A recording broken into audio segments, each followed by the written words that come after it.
The vending machine took my last $4 and gave me nothing. No sandwich. No refund. Just a blinking red error code where my lunch should have been. For some reason, that is the detail I remember most clearly. Not the flickering fluorescent light above Bay 3 that management had ignored for 6 weeks. Not the smell of diesel exhaust and industrial cleaner that had soaked so deeply into the break room walls that nobody noticed it anymore. Not my wet steel-toed boots or the pain crawling up my back after 7 hours of a 9-hour shift. The $4. Gone. A machine had taken something from me and returned absolutely nothing. It felt like a summary of my entire life. I was still staring at the error message when the break room door opened behind me. I heard the shoes first. Sharp, expensive heels striking cheap linoleum. I knew every pair of shoes my wife owned. I knew which ones hurt her feet, which ones she bought on sale, and which ones she wore only when she wanted people to notice her. Sandra had never owned shoes that sounded like those. At least, not until recently. I turned around. She stood in the doorway wearing a fitted gray blazer I had never seen before.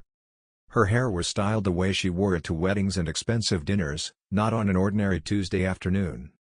A thick manila envelope rested in her left hand. Her face was calm. But it was not the calm of peace. It was the calm of a decision that had already been made, rehearsed, and repeated until every emotion had been removed from it. Sandra had not come alone.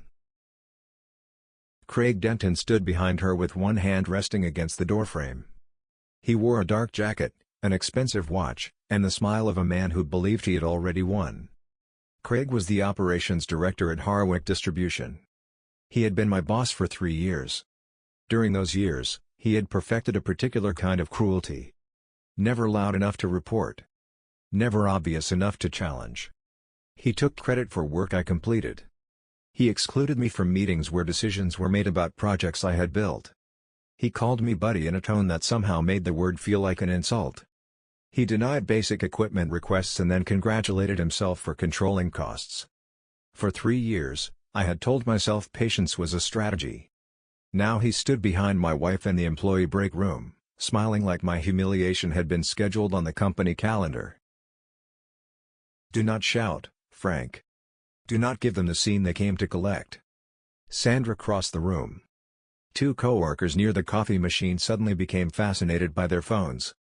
Pete Akers, who had worked beside me for 6 years, stared at the floor with the desperate concentration of a man who wished he could disappear without moving.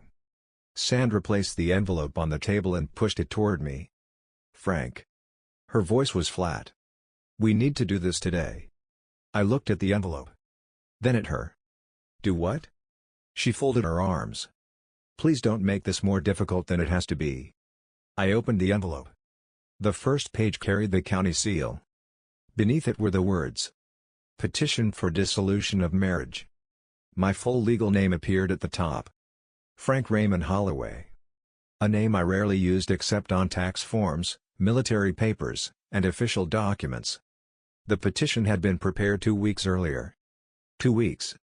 For 14 days, Sandra had slept beside me, eaten dinner across from me, and asked whether I wanted coffee while legal papers waited somewhere for the right dramatic moment.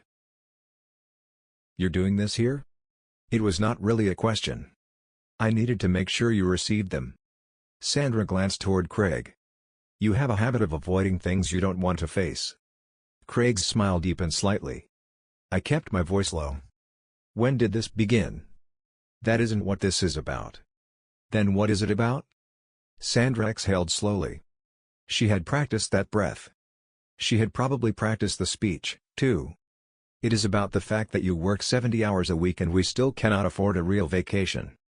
It is about every conversation involving money ending with you telling me to be patient. It is about being 47 years old and still waiting for the life I thought I would have." Her voice remained steady. But I could hear something trembling beneath it. "I am finished waiting, Frank." Craig pushed himself away from the doorframe and adjusted his jacket. He said nothing. Somehow, his silence was the loudest sound in the room. "You're leaving me for him." Sandra did not flinch. "I'm leaving because I deserve more." Another rehearsed sentence. I looked at Craig. He met my eyes with the same expression he used during meetings when he knew something I did not. A control neutrality that was really confidence wearing a mask. He believed he had taken my wife. He believed he had taken my dignity. And because I was only a warehouse supervisor, he believed there was nothing I could do about either one. I looked down at the petition. Then I did the final thing they expected. I picked up a pen. I turned to the acknowledgement page. And I signed. Sandra blinked. For the first time, the calm expression slipped. She had expected anger.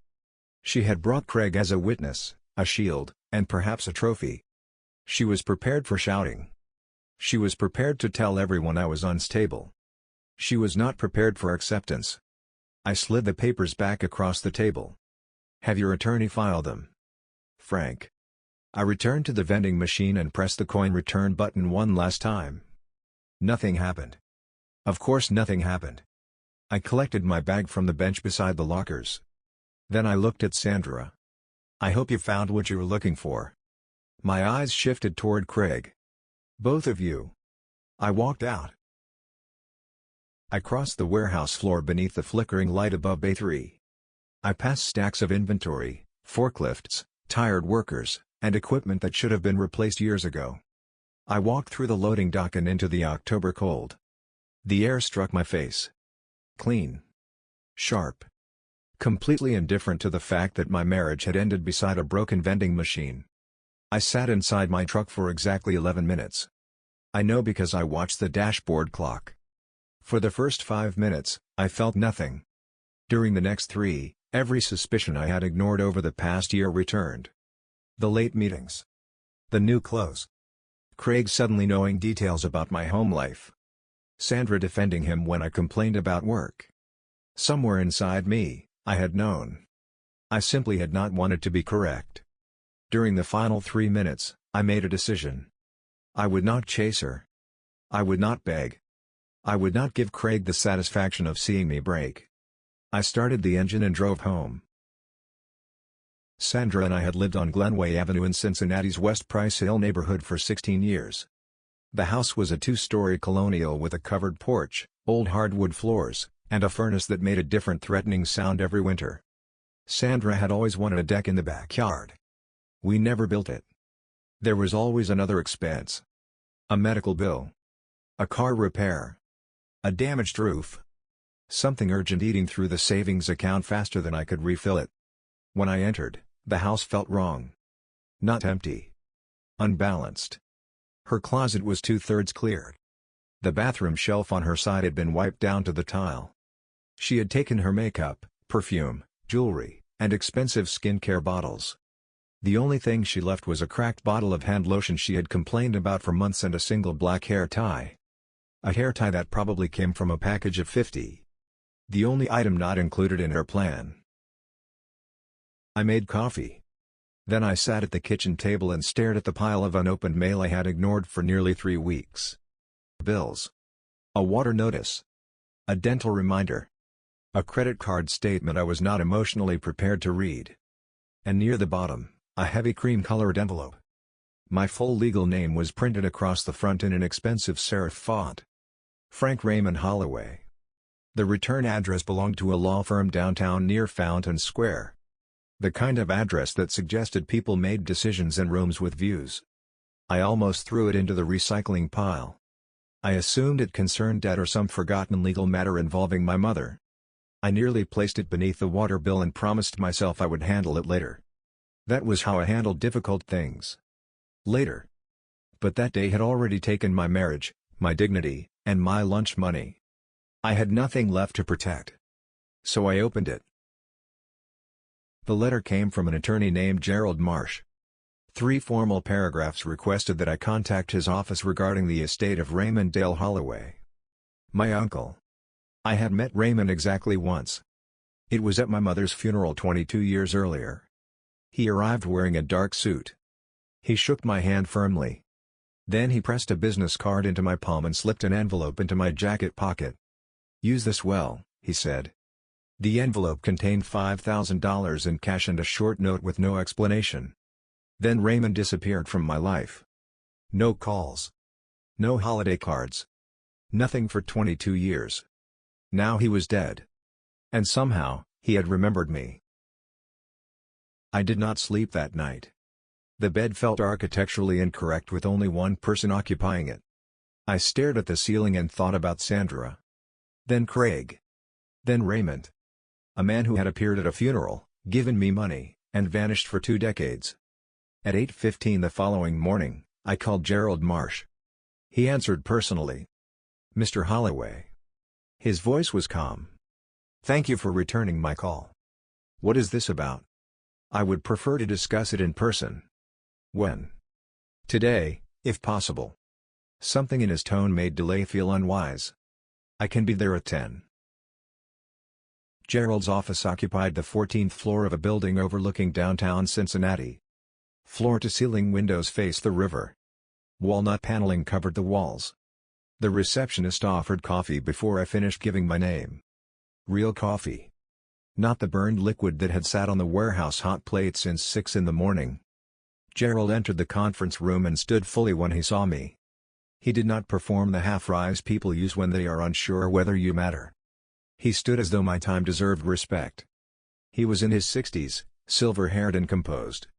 A man who had spent decades sitting near complicated money and had learned not to react visibly to large numbers. "Mr. Holloway." He extended his hand. "Please sit." I lowered myself into a leather chair while still wearing my work jacket. I had not gone home to change. Diesel and warehouse dust probably followed me into the room. The distance between my life and that office felt enormous. "Your uncle passed away 3 weeks ago," Gerald began. "He was 78. I barely knew him. He knew enough about you." Gerald slid a folder across the table. I opened it. Account summaries. Trust documents.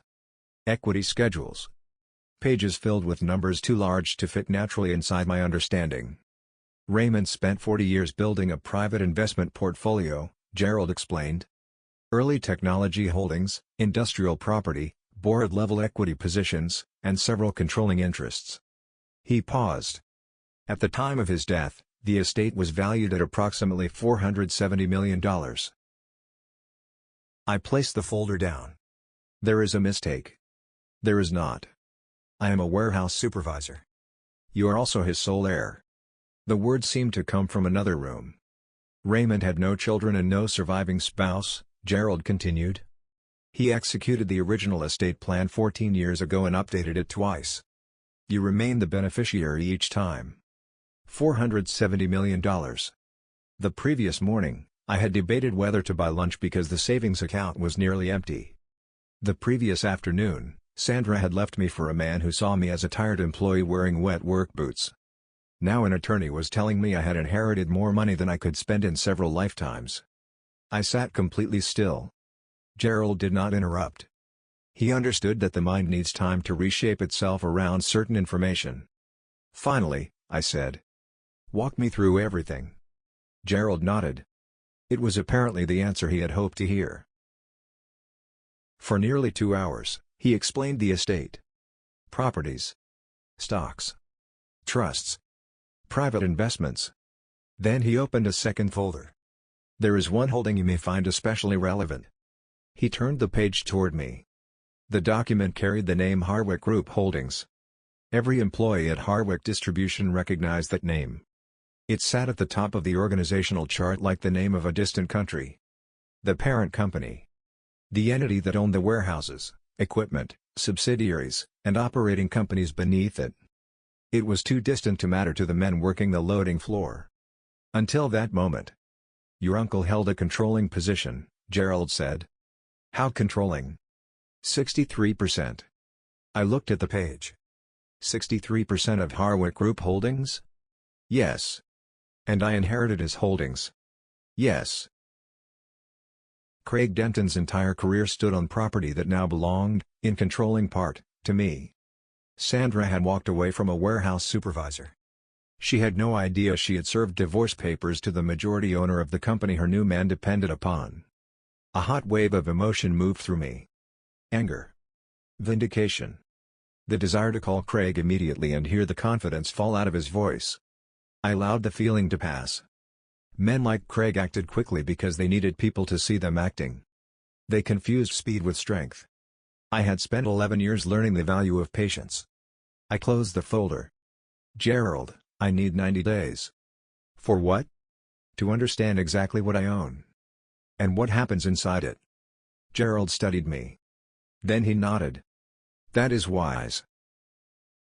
The first thing I did with $470 million was nothing. I drove home.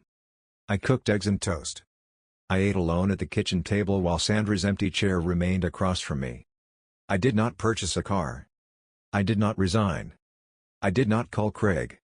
I thought about Raymond. A man I barely knew had spent 14 years arranging to place his entire life's work into my hands. He knew enough about you. Gerald's words kept returning. What had Raymond known? Had he watched from a distance? Had he known I joined the military? That I helped care for my mother? That I worked overtime instead of declaring bankruptcy? That I remained married through years of disappointment? Had someone sent him reports? Or had one brief meeting at a funeral been enough for him to see something in me that I had stopped seeing in myself? I had no answer. But I thought about it for hours inside a house that had suddenly become painfully honest. The following morning, I returned to work. Pete met me near the locker room. His face carried the expression of a man approaching the survivor of a natural disaster. Frank. He placed one hand on my shoulder. You do not have to be here. I know. Craig has been. Pete stopped. He reconsidered the sentence. The atmosphere is strange. When is it not? I changed into my work clothes. Then I completed my shift. I processed inventory. I answered emails. I spoke to Craig with the same professional neutrality I always used. He did not avoid me. Avoidance would have required uncertainty. Craig believed he had won. While passing in the corridor, he squeezed my shoulder. Hang in there, buddy. Sympathy in his words. Triumph in his eyes. I looked at him. Thank you. Keep smiling, Craig. You have 90 days left. That evening, I called Gerald from the parking lot. I want a full audit. Of Harwick Group Holdings? Every division. Every contract. Every vendor relationship. I want safety records, human resources settlements, board decisions, compensation changes, and facility inspections. How far back? 5 years. That is a significant operation. I understand. When do you want it to begin? Monday. Gerald hired an independent auditing firm. They worked quietly at the holding company level. The operational teams knew only that ordinary quarterly reviews were underway. Craig had no reason to suspect the ownership structure had changed. Every morning, I reported to the warehouse. Every evening, I sat at the kitchen table reading sworn statements and financial reports. The table where Sandra and I once planned vacations became the place where I studied the company she believed had never rewarded me. What the audit uncovered did not surprise me. That was the part I found most disturbing. None of it was surprising. Craig had managed Harwick distribution the way certain men manage anything when they believe no one with real authority will ever look closely. Vendor agreements had been awarded to companies with suspicious ownership connections. Safety reports were altered to appear acceptable. Several workplace injuries were reported late. 3 were never properly reported at all. 4 harassment settlements had been hidden inside general operating expenses. None had been disclosed to the board. Executive bonus structures increased each year. At the same time, requests from warehouse employees were repeatedly denied. New gloves. Protective equipment. Maintenance. Lighting. Safety harnesses. Pete Akers had submitted a request for replacement harnesses 3 years in a row. Each request was denied because of budget limitations. 11 days after denying the final request, Craig approved a personal compensation adjustment worth $42,000. That report stayed in my hands longer than the others. I had worked beside Pete for 6 years. I watched him perform dangerous tasks with quiet competence. He never asked for praise. He asked for equipment that would allow him to return home safely to his wife and children. Craig denied it. Then rewarded himself. That finding became personal. Not because Craig had taken Sandra. Because he had gambled with the lives of people who believed the company would protect them. Sandra called during the fourth week. I was reading audit reports when my phone rang. I let it ring 4 times. Then I answered. Frank. Her voice was measured. She had planned what to say. I wanted to check whether you were all right. I'm fine. I know everything happened quickly. A pause. I did not intend to be cruel. She brought my boss into my workplace to watch her serve me divorce papers. But she had not intended cruelty. I'm genuinely fine, I said. How are you? The question surprised her. I'm good. Then, less certainly. Things are good. I'm glad. Are you staying at the house? For now. She became quiet. You seem different. Do I? Calmer. You were always carrying something before. You seem lighter. I am lighter. Or I would be in another 60 days. I have had time to think, I told her. That is all. She said her attorney would contact me about the house. I said that was fine. Then I wished her well. I meant it without warmth. After ending the call, I returned to the audit. By the 7th week, the picture was complete. 12 categories of documented concern. Financial irregularities. Conflicted vendor contracts. Suppressed complaints. Safety violations. 11 sworn statements from current and former employees who had been waiting years for someone with authority to believe them. Gerald presented the findings during a 3-hour meeting. This time, I sat at the head of the conference table. Civil exposure is significant, he explained. Some safety matters may be referred for criminal investigation. The financial concerns are documented. The harassment settlements represent a separate liability. What is Craig's position? I asked. Confident. Why? He has no reason not to be. As far as he knows, Raymond still controls the estate through representatives, and this is an ordinary review. Keep it that way. Gerald nodded. I want the board meeting described as an ownership transition and strategic review. Nothing in the notice should warn him. Understood. And Gerald? He looked up. Approve the safety harness purchase before the meeting. If necessary, use estate funds. Those men have waited 3 years for equipment that should never have been denied. Gerald wrote the instruction without commentary. That was one of the qualities I respected most about him. He understood when words were unnecessary. That evening, I drove to Pete's house in Cheviot. He lived in a modest ranch home with an old basketball hoop leaning over the driveway. His youngest child had outgrown it years ago, but nobody had removed it. Pete opened the door wearing a Bengals sweatshirt and holding a beer. Frank? I need to tell you something. His wife, Carol, brought us coffee. Then she quietly left the room. I told Pete enough. Not the full value of the estate. Not every legal detail. I told him Raymond had left me control of the parent company. I told him an audit was complete. I told him change was coming. Most importantly, I told him the harnesses had been ordered. Pete sat quietly for a long time. You're telling me your uncle left you Harwick? The controlling interest in the parent company. And Craig? 3 days. Pete looked into his coffee. Then he nodded once. The harnesses? Already approved. He released a breath that sounded almost like a laugh. 3 years, Frank. I know. 3 years of paperwork. Every time, he said the budget was too tight. I know. We sat in silence. A car passed outside. The old basketball hoop moved slightly in the wind. You're not going to make a loud scene in that boardroom, Pete said. It was not a question. No. He nodded. Good. Men like Craig know how to handle loud. Pete looked directly at me. Quiet is what frightens them. The night before the board meeting, I collected my gray suit from the dry cleaner. I bought it 6 years earlier and had worn it only twice. Once to a funeral. Once to a charity event Sandra insisted we attend. I hung it on the bedroom door.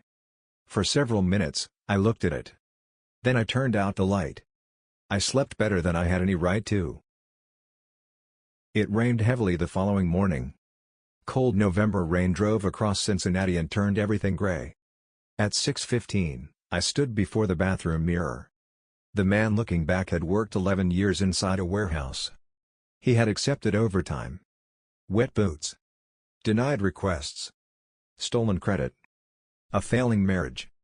He had spent 90 days preparing to enter a room he had every legal right to control. I did not feel excited. I did not feel angry. I felt still. The internal silence that comes when preparation is complete and only action remains. I put on the gray suit. Then I drove downtown. I parked on 4th Street and walked 2 blocks through the rain. I had forgotten an umbrella. I did not turn back. My shoulders were wet when I entered the Harwick Group Holdings headquarters. The lobby security officer checked my identification against a list. My name appeared at the top. Frank Raymond Holloway. Ownership Transition and Strategic Review. He printed a badge. Then he read it again. Something changed in his face. The meeting title, my name, and the floor number had formed a conclusion he had not been prepared to reach. "Good morning," I said. He straightened slightly. "Good morning, Mr. Holloway." The boardroom occupied the 18th floor. Glass walls overlooked the city. Rain obscured much of the view. A long polished table filled the center of the room. 12 board members sat around it. Executives and legal advisors occupied additional chairs along the wall. A water glass had been placed before every seat. Nobody had touched one. I was the final person to enter. I did not hurry. I did not announce myself. I walked into the room with the unhurried certainty of a man who did not need to make an entrance. The room already belonged to him. I saw Craig before he noticed me. He sat 2/3 of the way down the table. His jacket hung deliberately across the back of his chair. His phone rested face down. He was speaking quietly to another executive. His posture said he belonged there. His expression said the meeting was routine. Then his peripheral vision caught me. He turned. Recognition took approximately 2 seconds. First came the dismissive glance he gave every employee he considered beneath him. Then the correction. Why was the warehouse supervisor wearing a suit? Why was Gerald Marsh walking behind him? Why was he approaching the chair at the head of the table? The color changed in Craig's face. Not dramatically. Just enough. As though someone had adjusted the lighting. Gerald closed the door. "Ladies and gentlemen." His voice carried easily through the room. "Thank you for attending." He turned toward me. "I would like to formally introduce Frank Raymond Holloway, sole heir to the estate of Raymond Dale Holloway and majority controlling shareholder of Harwick Group Holdings." He paused. "Effective today, your new chairman." The silence was not polite. It was the silence of a room filled with people calculating the same information and trying to prevent their faces from revealing the result. Craig pushed his chair backward. "That's not possible." His voice remained almost steady. "Almost. He works for me. He's a floor supervisor." I reached the head of the table. "I did work for you." Then I pulled out the chair. "Please sit down, Craig." He sat slowly. A man sits differently when sitting is the final option available to him. I opened the folder Gerald placed before me. For one moment, I looked around the table. Board members. Executives. Attorneys. Untouched water glasses. Then I remembered a break room. A broken vending machine. $4. Craig smiling behind Sandra as though my life had already been decided. "During the past 90 days, I authorized a complete internal audit of every operating division controlled by Harwick Group Holdings. I intend to speak directly because directness is the only thing that will serve this company now." I pressed the remote. The first slide appeared. Harwick Distribution is the most seriously compromised entity in this portfolio. The first presentation concerned vendor contracts, charts, payment histories, ownership trails. Companies connected to Craig's associates had received favorable agreements without competitive review. I explained the facts without commentary. Evidence carries its own momentum when allowed to move without interruption. The second section involved safety. Altered compliance reports. 3 unreported injuries. Delayed documentation. Maintenance requests ignored while executive compensation increased. By the third slide, nobody continued pretending the meeting was ordinary. Craig's jaw tightened. Calculations moved behind his eyes. How much did I know? What could be proved? Where were his exits? He looked like a man encountering a future he had never believed possible. "These figures are being misrepresented," he interrupted. "You do not understand the operational complexity." I did not raise my voice. "I understand that you approved a $42,000 personal compensation increase 11 days after denying a replacement safety harness order." Craig stared at me. "That order was submitted by Pete Akers in October of 2021. He submitted it again in 2022. And again in 2023. You denied each request as a budget concern." I allowed the statement to remain in the room. No one moved. Then I continued. 6 sworn statements from former employees. Bank records. Contracts showing conflicts of interest. Human Resources memoranda instructing staff to reduce the recorded impact of 3 harassment settlements. Names. Dates. Amounts. Signatures. I never shouted. I did not need to. Facts, properly organized and calmly delivered, are louder than rage. When I closed the final folder, the room felt structurally different. Like everyone had realized the floor beneath them was not as secure as they assumed. "Craig." I looked directly at him. "Your employment with Harwick Group Holdings is terminated immediately for cause. You are prohibited from entering all company property. Your electronic access will be revoked when this meeting ends. Severance is denied under the cause provisions of your employment contract. The findings will be referred to legal counsel for potential civil and criminal action." Craig stood so quickly that his chair rolled backward and struck the wall. "This is personal." His executive voice disappeared. What remained was simply a frightened man. "This is because of Sandra. This is revenge." I studied him. "No." My voice remained calm. "This is what accountability looks like when the right person finally has the authority to require it." I glanced toward the door. "Security is waiting outside." Craig looked around the table. He searched for an ally. Nobody met his eyes. Men like Craig build loyalty through proximity to power. Once the power disappears, loyalty quickly reviews its position. He left without dignity. But he left. The meeting continued for another 90 minutes. The board unanimously approved the ownership transition. A full operational review was authorized across every Harwick subsidiary. Gerald handled the formal resolutions with quiet efficiency. When everything ended, I rode the elevator down alone. The rain had stopped. I had not noticed when. The city beyond the lobby windows looked wet and clean. People walked along the sidewalks. Traffic moved through intersections. Cincinnati continued as though nothing extraordinary had happened on the 18th floor. I walked outside. At 11:40, Sandra called. I was inside Gerald's office reviewing immediate priorities. Her name appeared on my phone. For several seconds, I watched it. Then I answered. There was no greeting. Only unsteady breathing. "What did you do?" "My job." "Do not do that, Frank." Craig called me. He said security escorted him out. He said you humiliated him in front of the board. Her voice rose. "What is happening?" Craig was terminated for cause. The findings are documented. This is because of me. Again, it was not a question. I kept my voice even. Craig approved personal bonuses while denying basic safety equipment. He concealed harassment settlements. He manipulated vendor agreements for personal benefit. I did not invent those things because you left. They happened because the people who should have been watching him looked elsewhere. I paused. Your leaving only clarified where I needed to look. For several seconds, Sandra said nothing. Then her voice changed. The anger drained from it. Something raw remained. You own the company. The parent company.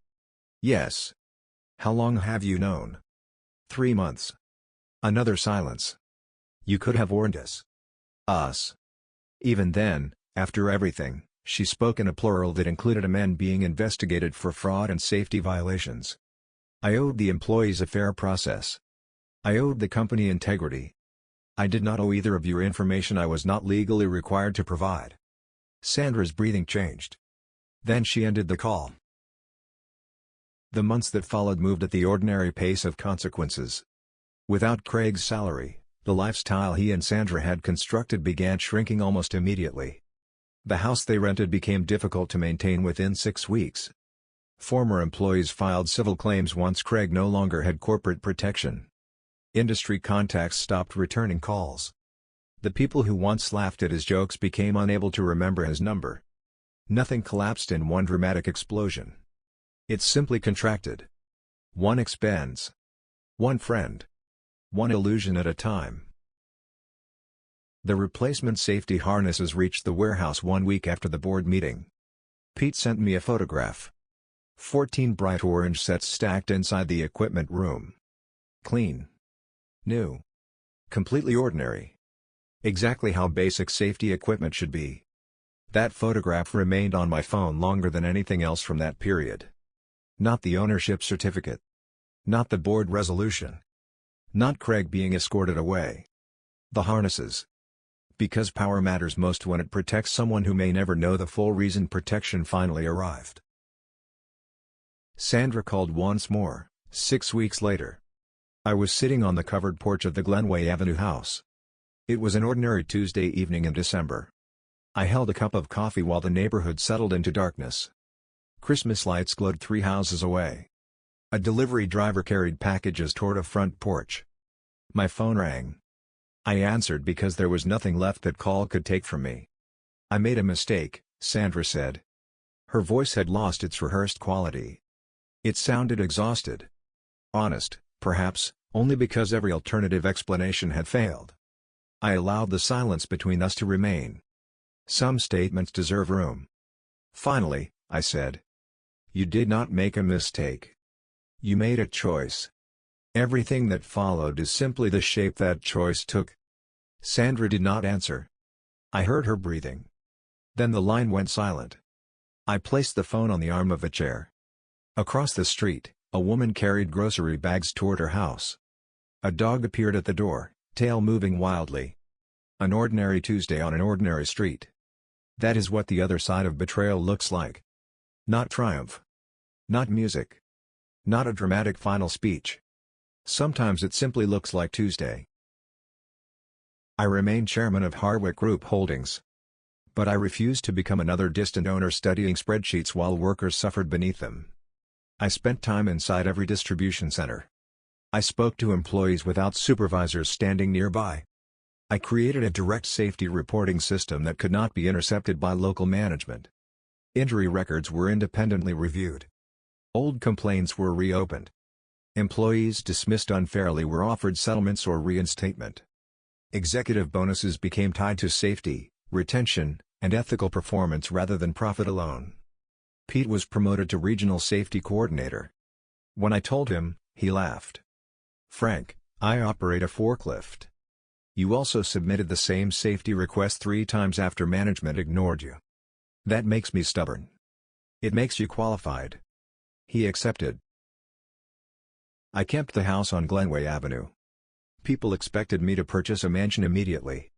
I did not. I replaced the furnace. I repaired the roof. And eventually, I built the deck Sandra had wanted. Not for her. For myself. The first evening I sat on it, I realized something. Sandra and I had spent years discussing the deck as though it represented a better life waiting somewhere ahead of us.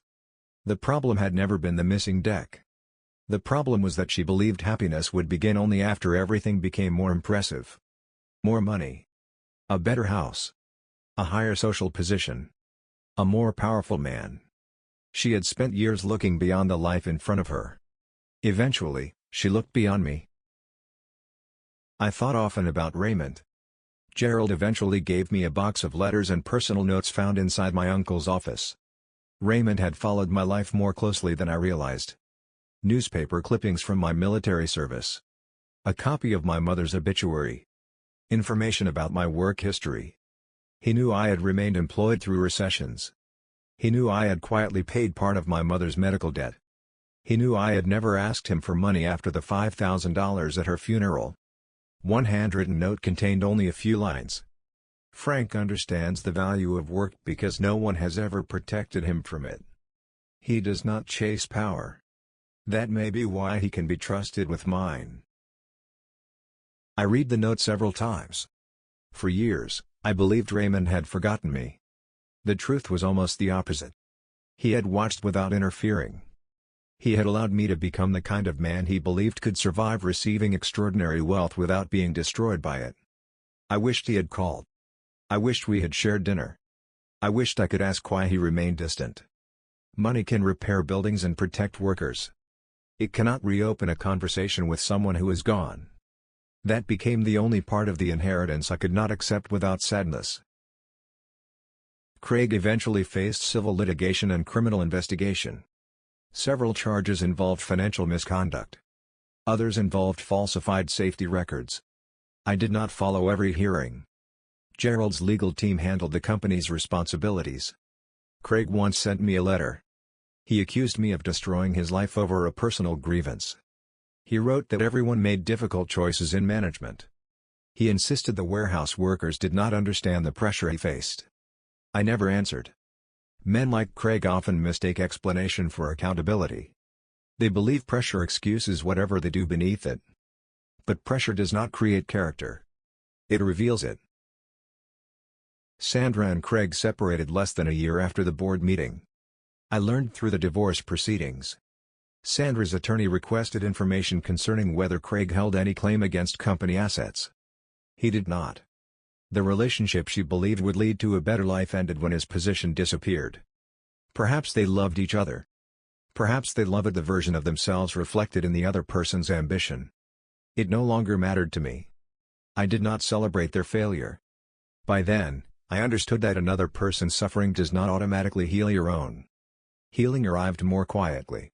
It arrived when I stopped replaying the break room scene. When I could hear expensive heels on a floor without thinking of Sandra. When I could enter the warehouse and remember the people working there instead of the man who once controlled it. I have often imagined what I would tell the version of myself standing before that vending machine. The man watching $4 disappear. The man hearing the door open behind him. The man seeing his wife enter with a new blazer, an unfamiliar pair of shoes, and his boss smiling behind her. I would tell him not to confuse humiliation with defeat. They are not the same.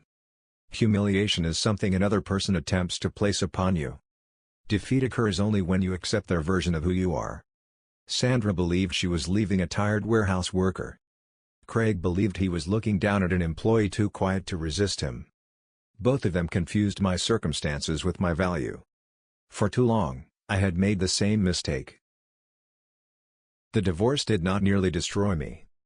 Craig's betrayal did not nearly destroy me. The 11 years of overtime and ignored work did not nearly destroy me. What nearly destroyed me was the story I had been telling myself about those things. That quiet meant invisible. That patience meant powerless. That the person who refused to make a scene had nothing left to say. That story was wrong. Power is not volume.